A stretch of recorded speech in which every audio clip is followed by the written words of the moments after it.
భజనలు చేసే స్వాముల గృహములు వెతికే వెళ్ళి తిని పడి పూజలతో మణిధరుని జ్యోతిగా చూసి మురిసి తిని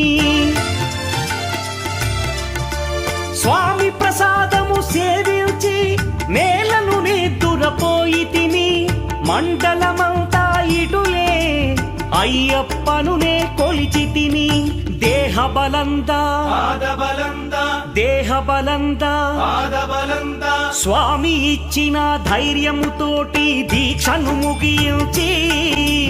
గురుస్వామిని గని భక్తిగా కొలిచి ఇరుముడి